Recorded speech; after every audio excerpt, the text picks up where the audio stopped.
Between the death of Alexander the Great and the crucifixion of Jesus Christ 300 years later, we have the Hellenistic period, a time when Greek culture deeply shaped philosophy, language, and art, blending Mediterranean and Asian traditions. The alchemists familiar with the Greek translation of the Hebrew Bible began linking biblical figures to alchemy, blending Jewish, Greek, and Egyptian traditions. Artapanes of Alexandria, a Jewish historian, advanced these connections by equating Moses with Thoth or Hermes. This portrayal likely served as an effort to elevate biblical figures above Egyptian traditions and foster pride among Jews. Artapanes' work played a key role in merging these traditions, laying the foundation for early biblical alchemical links. Later, particularly in medieval and Renaissance times, alchemical traditions linked Adam to the origins of alchemy, viewing him as the first to hold its secrets, which Adam then passed to figures like Solomon, Moses, and Enoch, and their long lives was said to be because they possessed the philosopher's stone.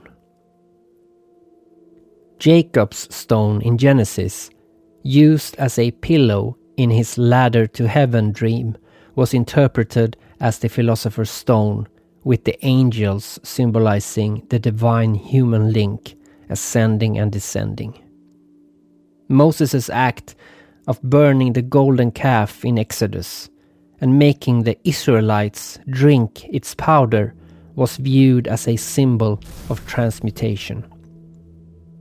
Solomon's wisdom and the seal of Solomon, despite the fact that the seal predates Judaism, were seen as embodying spiritual transformation, with texts like the Testament of Solomon and Song of Songs, both read as alchemical allegories.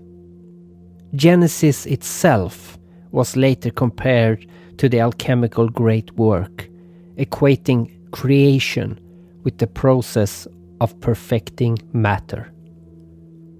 In his book DMT and the Soul of Prophecy, psychiatrist and researcher Rick Strassman proposes that the visions Moses had, such as the burning bush, may have stemmed from the psychedelic substance DMT, suggesting DMT-induced states triggered these experiences. Other modern theories connect these visionary encounters to DMT-rich acacia trees, which are common in the region where Moses supposedly lived. But these ideas lack direct evidence. The Hungarian Jewish ethnographer, historian, orientalist, and anthropologist Raphael Patai explains in his book The Jewish Alchemists. Throughout much of the history of alchemy, there was a persistent tendency to attribute a Jewish origin to alchemy as a whole. The non-Jewish alchemists were interested in providing alchemy with a respectable family tree. And since the Hellenistic, Muslim, and Christian worlds all held the Bible and the individual biblical figures in great respect, the attribution of alchemical activity to biblical characters, kings, and prophets was a simple and effective way of providing alchemy with a highly prestigious and religiously impeccable ancestry. But now we've arrived at a time when figures who likely actually existed thousands of years ago shaped alchemy's evolution, giving rise to principles that defined the craft. Among the key precepts of this era is the following, penned by the legendary alchemist Mary the Prophetess. One becomes two, two becomes three, and out of the third comes the one as the fourth.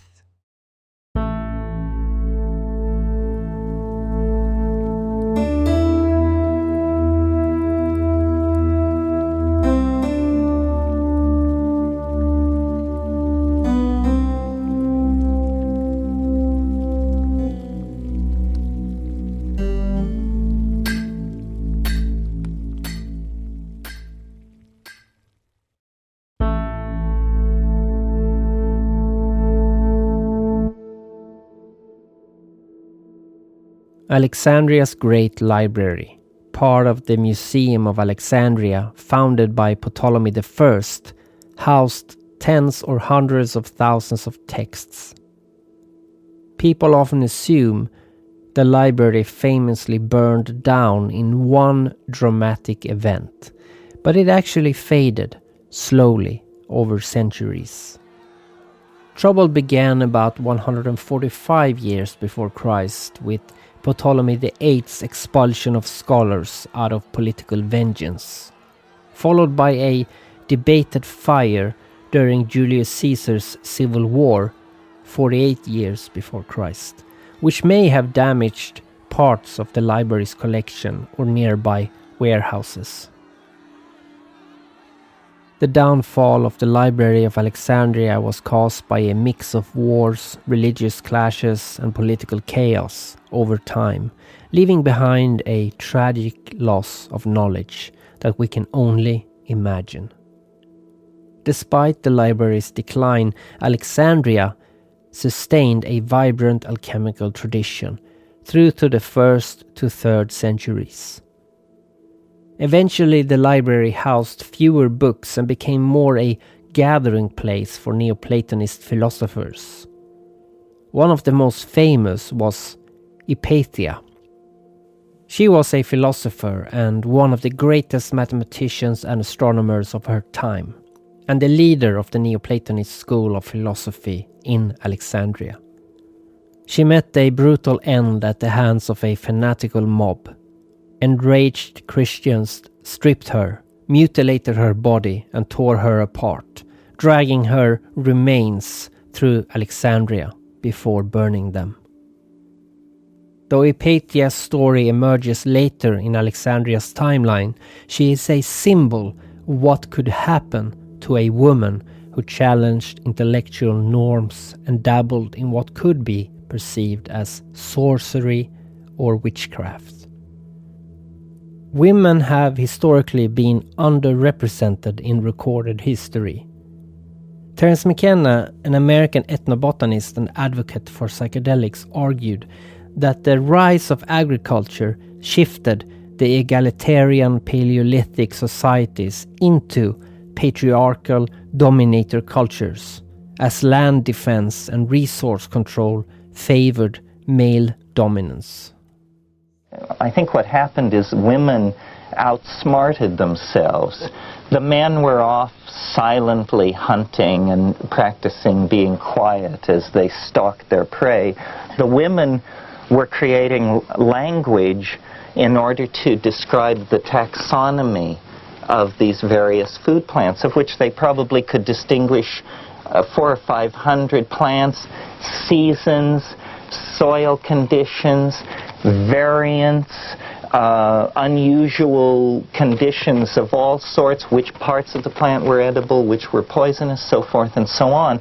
And as always happens when you succeed in an enterprise where you seek control, you inevitably simplify. So the women became so conversant with the power of plants that they realized they need no longer gather them. They could grow them. And then they realized they wouldn't, of course, grow all the plants they knew about. They would only grow those plants that grew easily, produced large fruit, and had a big payback.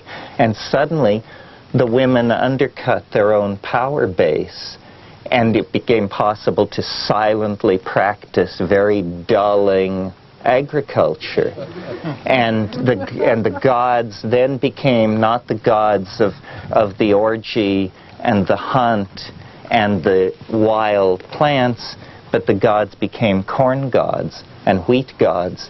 And it became important to be able to get up early in the morning and walk off to your field and weed, and less important to be able to ecstatically prophesy and have visions.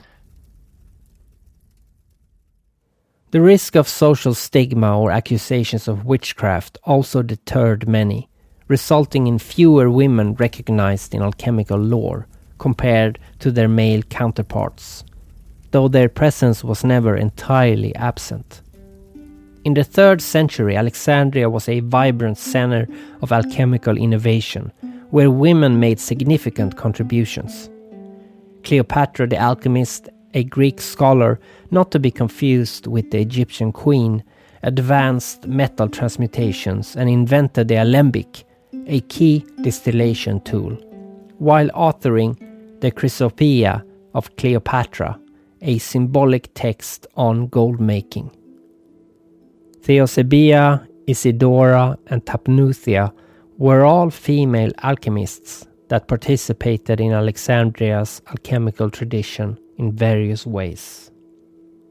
And of course Hypatia, who lived a century later in an era when philosophy, mathematics, and astronomy often overlapped with alchemy, though there is no direct evidence that Hypatia herself engaged in alchemical practices. In the 5th century, Paphnutius, an Egyptian ascetic, blended Christian mysticism with her distillation techniques, shaping early medieval alchemy in Byzantine circles. During the Islamic Golden Age, unnamed women in cities like Baghdad and Cordoba skillfully crafted medicinal elixirs and alchemical substances. In 14th century Paris, Perenelle Flamel worked alongside her husband Nicolas Flamel on experiments to create the Philosopher's Stone. By the 16th century, Anna Maria Zieglerin, a German alchemist, broke barriers by publishing her own works on the Philosopher's Stone, a rare achievement in a male-dominated field.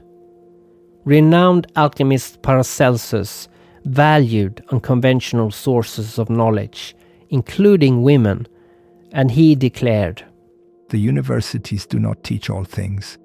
A doctor must seek out old wives, gypsies, sorcerers, wandering tribes, old robbers, and such outlaws and take lessons from them.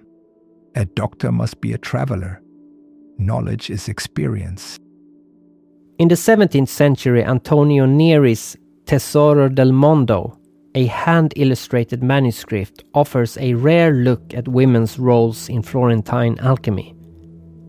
It shows 3 women expertly using alchemical tools like furnaces for mercury and ceruse, a lead-based pigment.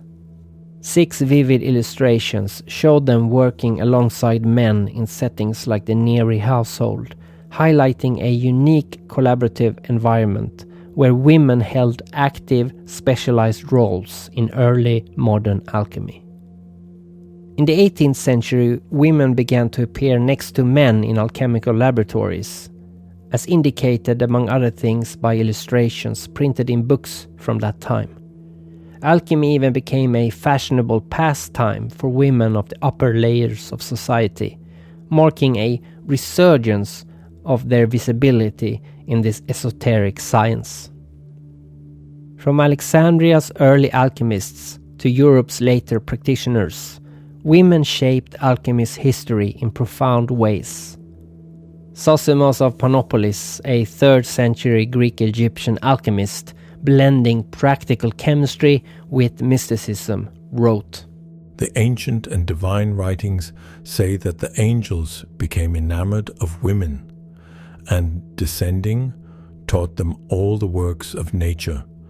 From them, therefore, is the first tradition, Kema, concerning these arts.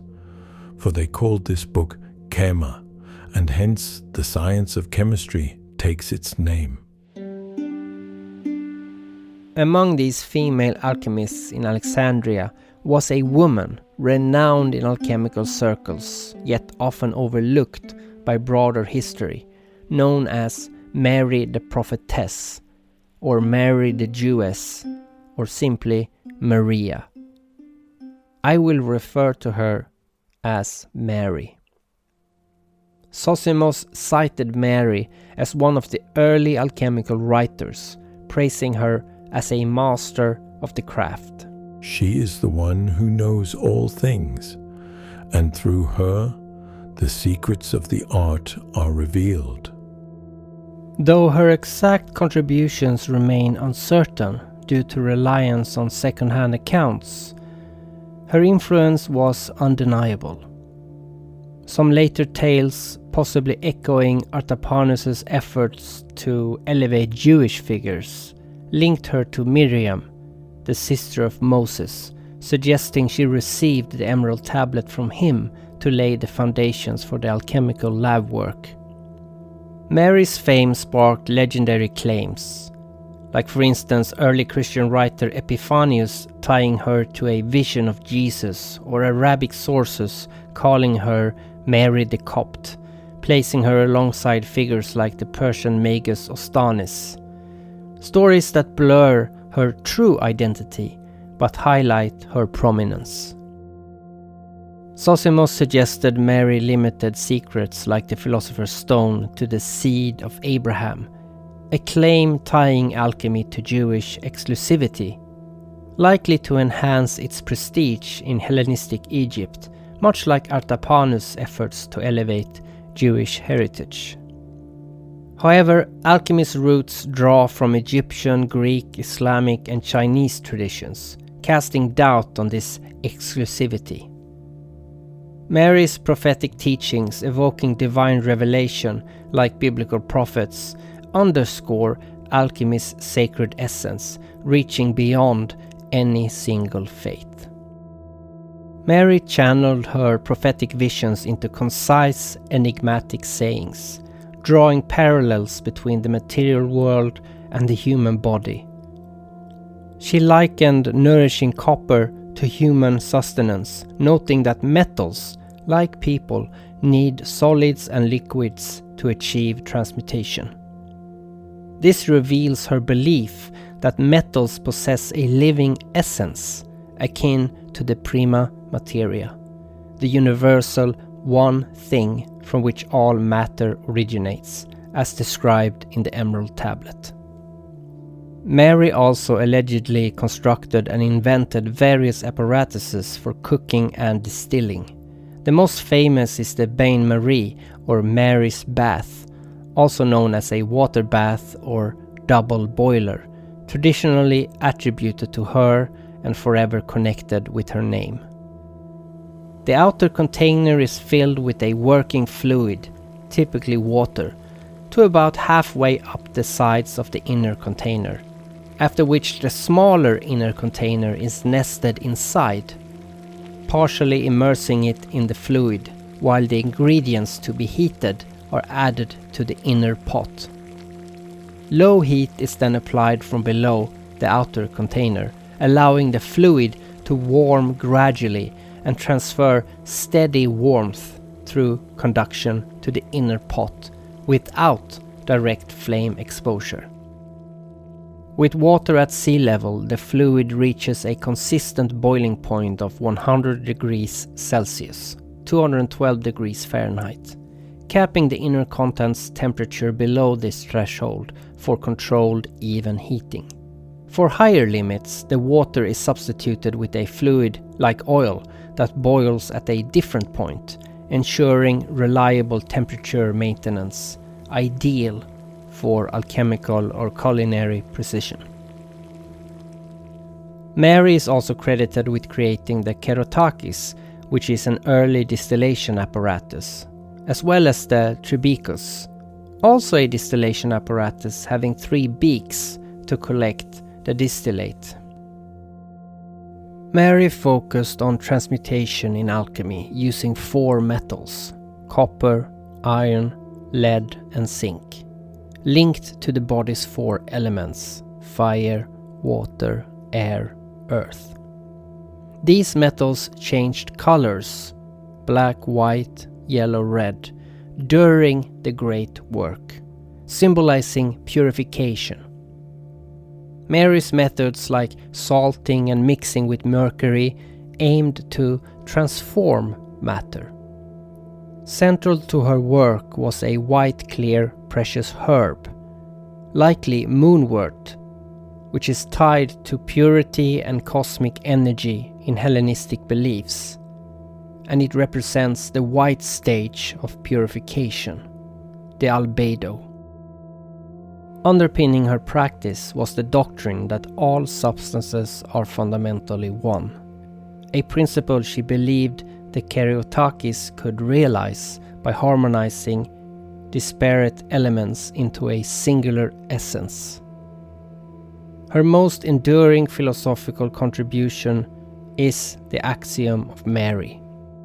One becomes two, two becomes three, and out of the third comes the one as the fourth.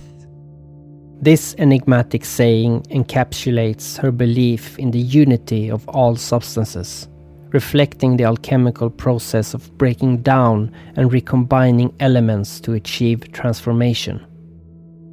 The axiom suggests a progression through stages, division into dualities, integration into a third state, and emergence of a unified whole, mirroring the great work's goal of creating the philosopher's stone and achieving spiritual and material perfection.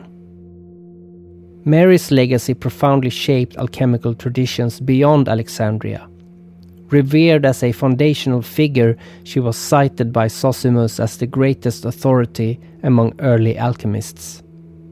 Her methods and teachings influenced medieval Islamic alchemists like Jabir ibn Hayyan and European figures like Arnaldus de Villanova and Michael Mayer, who praised her as a sage whose prescriptions, such as those for the philosopher's stone, remained central to the art for centuries. Her long-lasting influence is also evident in later alchemical texts that drew inspiration from her visionary approach.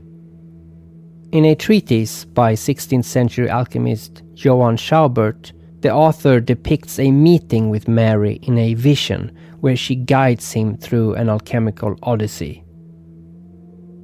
Mary's innovative distillation tools like the bain-marie and the Karyotakis made distillation central to alchemy. She viewed alchemy as a dual transformation of matter and the self, much like her devices and how they purified substances. The Karyotakis, for example, separated and refined materials, reflecting the soul's spiritual purification. Paracelsus wrote in a short catechism of alchemy the following. Question. What road should the philosopher follow that he may attain to the knowledge and execution of the physical work? Answer. That precisely which was followed by the great architect of the universe in the creation of the world, by observing how the chaos was evolved.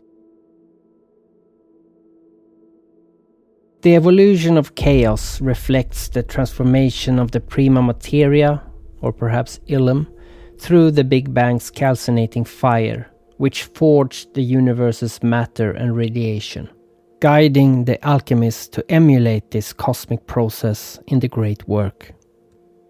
The laboratory of the alchemist exists in the physical realm known as reality. It is here the fire burns beneath the retort, and it is here the material in its belly is slowly brought to boil, instigating the transformation of liquid into gas, water into wind.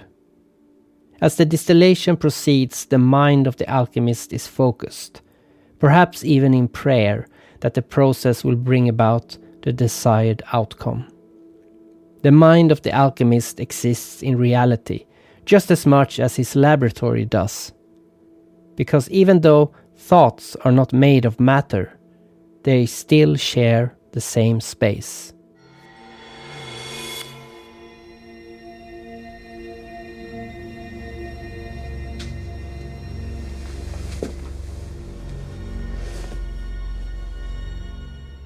There is no spoon.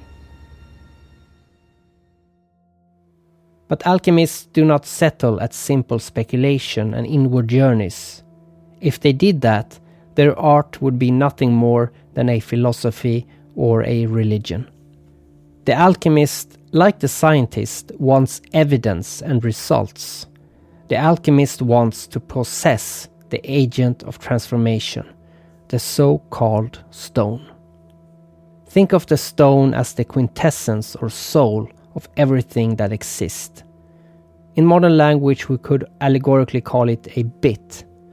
The bit is the most basic unit of information in computing and digital communications and represents a logical state with one of two possible values, usually 1 or 0.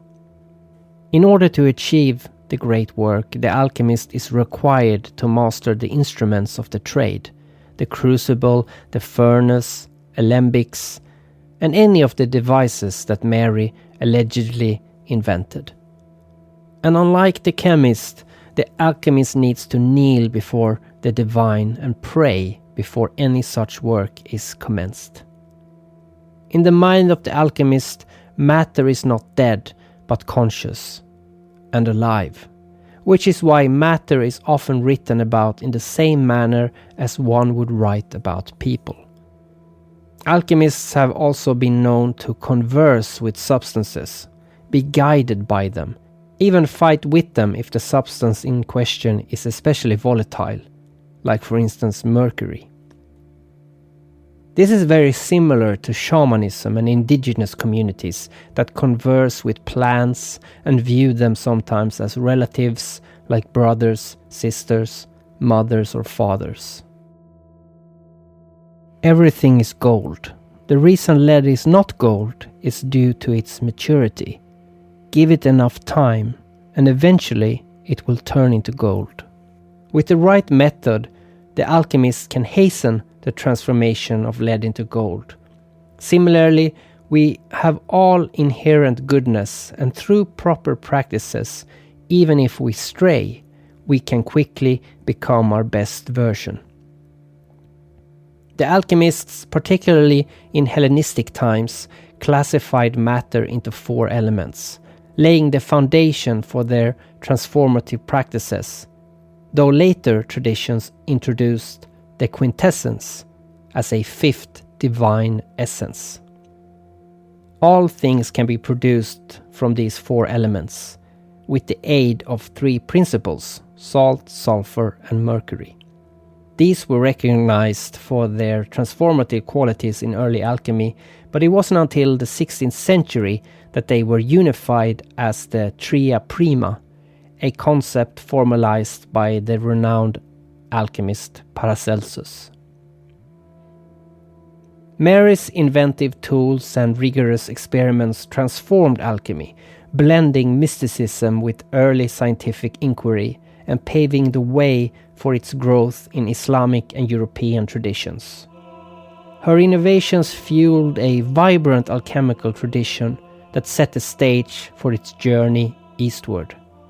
From Hellenistic Egypt, alchemy connected with ancient Indian and Chinese traditions, which had already developed their own approaches to elixirs and spiritual transformation. The next episode will explore these earlier traditions and highlight how Islamic scholars later enriched alchemy with new perspectives.